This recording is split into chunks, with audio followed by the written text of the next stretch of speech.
Hi, this is Sam Rosen, here with Sam's Situation. I'm here today after a 2-week hiatus from my show. It's been a rough time for me. I've had a lot of work going on, and I'm ready to tell you folks out there all the necessary details you need to know on the sporting world. To start the show off, I want to examine just how crazy this college football season has been. This has been a season where the top 25 in the preseason looks absolutely nothing like the top 25 we have now. The top 5 are completely shaken up, except, of course, for one of the top spots, which is Alabama, who's just been so strong this season. And let's just, like I said, the rankings prove this much. And let's first take a look at the preseason rankings, and then let's look at the rankings we have now and just take a look at how much different they've become. Let's start off, like I said, with the preseason ones. Starting off at number 1, USC was number 1. Now SC has fallen. How the mighty have fallen. They've fallen to number 11. I had predicted them to be the BCS national champion, but they have really struggled this year, going 5-1.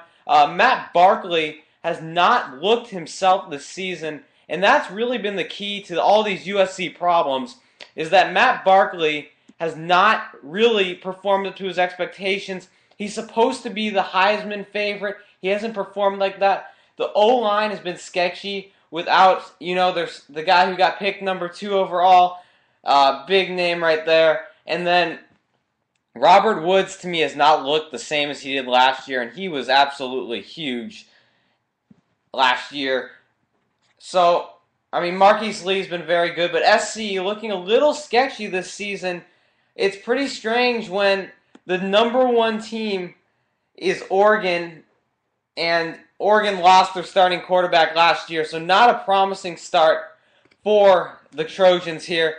And then coming in at number 2 is Alabama. Now, Alabama has been absolutely spectacular, living up to their expectations, and really just flourishing this season. Now they're at number 1 overall in the country.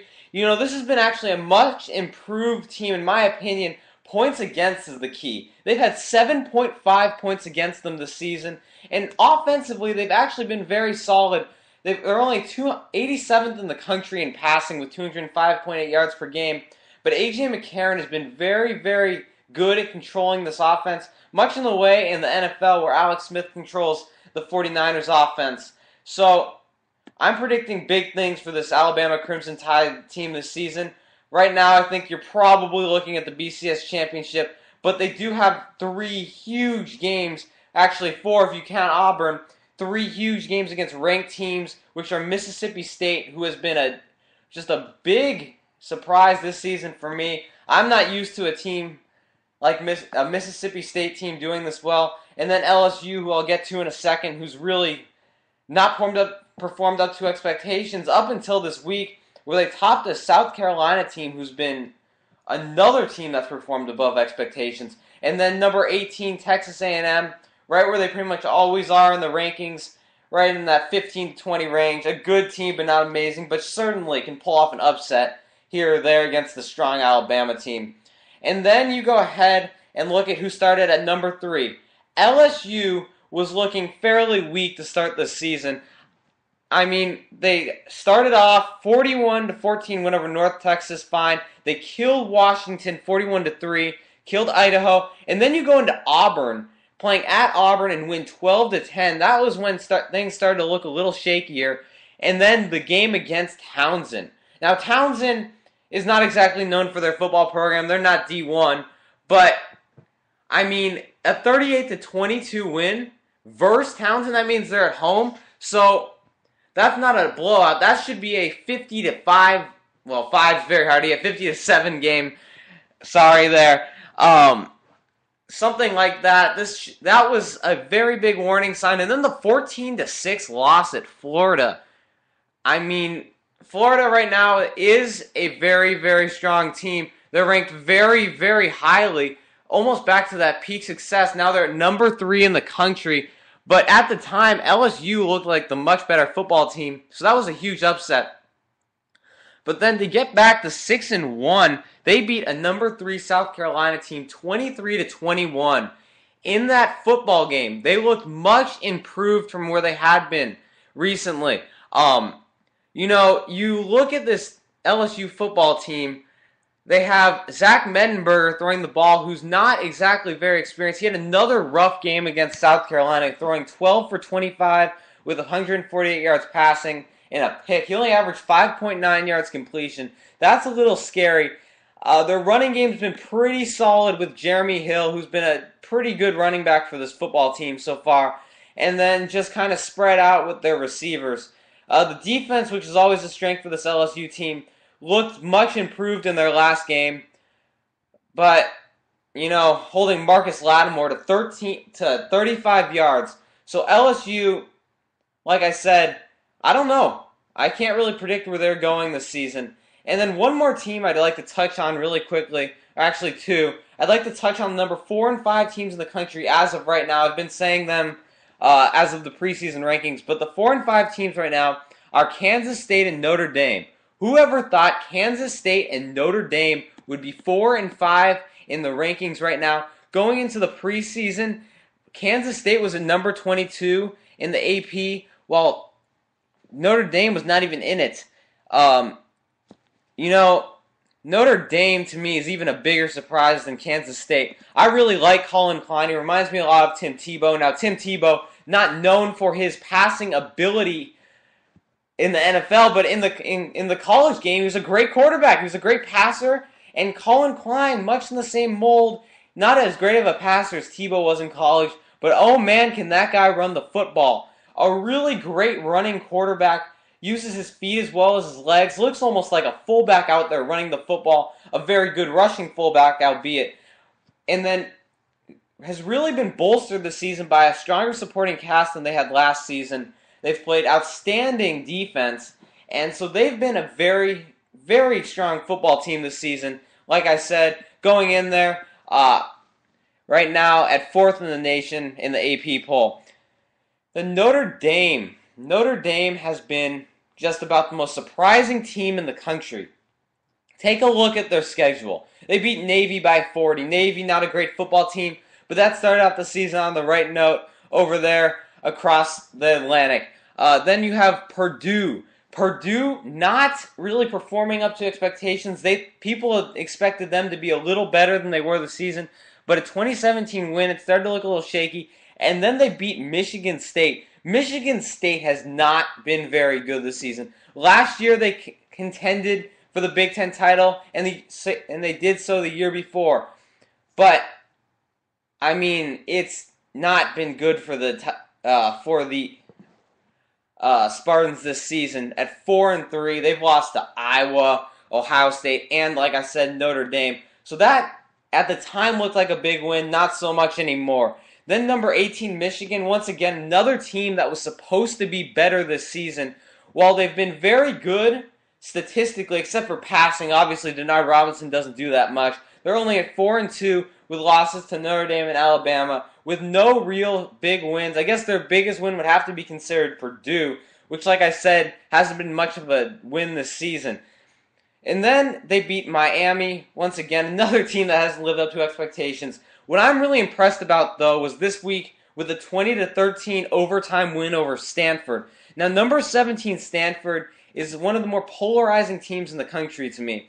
This is a team that has lost to Washington by 4, beaten SC by 7, beaten Arizona by 6 in overtime, and lost to Notre Dame by 7.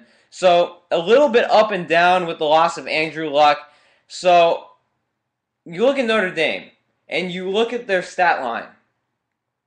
86 in the country passing. They had been trying that player, Everett Golson, for a while. Wasn't really cutting it. So Tommy Rees has had to come in and play some quarterback for him once again. Rushing yards, 47th in the nation. That's where it's been good. Theo Riddick has been a very, very solid runner for this team. And that's been huge for this team. This is a team that's tried to rely almost exclusively on passing with people like Jimmy Clausen, Brady Quinn, over the span of basically the last 8 years or so. So Notre Dame, I don't know what's going to happen here. Right now, If they beat Oklahoma, in my opinion, I say they are the favorite to win the BCS National Championship game. I see them going there. It pains me to say it because I really dislike Notre Dame, but that's just my feeling on that. Okay, now let's take a look at some conference battles, and I'm just going to kind of outline where I think these are going to fall and who's going to win these conferences. So we look at the ACC Atlantic Division, and right now, actually, Maryland is on top. I don't see that continuing. I see Florida State taking this conference. While they haven't been as great as everyone expected them to, they did lose to North Carolina State. This is a very strong football team led by E.J. Manuel at quarterback. And of course, with 640 rushing yards and 5 touchdowns, senior running back Chris Thompson. So Florida State, I think, takes the Atlantic Division. And then in the Coastal, it's not a very strong division right now. Georgia Tech is having a rough year at 2-4. Virginia Tech not living up to their usual expectations at 4-3. And Duke is a contender right now. It's really sad that Duke is a contender in the ACC, but you got to give it to Miami, who 3-1 in conference right now. They do look like the best football team in this conference. And while not an exceptionally great team, they do have a quarterback who's thrown for 1,991 yards in Stephen Morris. So in the Atlantic total, Florida State's going to take this conference. No team's as good as them. In the Big 12, this is a very tough conference to call because right now the number 4 team in the country, Kansas State, sits at 6-0. But there's many other teams who have looked very good this year, with 5 teams who have only had 1 loss, which include Oklahoma, West Virginia, Texas Tech, TCU, and of course Kansas State. And my prediction for this conference is simple. While Colin Klein has been absolutely spectacular this year, they have 4 ranked teams left, and Oklahoma is much more experienced. They're much more solid across the board. And if they beat Notre Dame next weekend, I say Oklahoma takes the Big 12. Okay, moving on to the Big East, in one of, I think, the worst conferences in the country to call themselves a BCS, actually the worst country.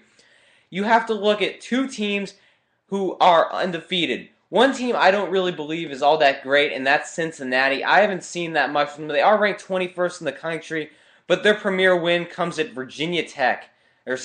at home against Virginia Tech. They're going to have to take on a number 16 Louisville team and a number 15 Rutgers team coming up here.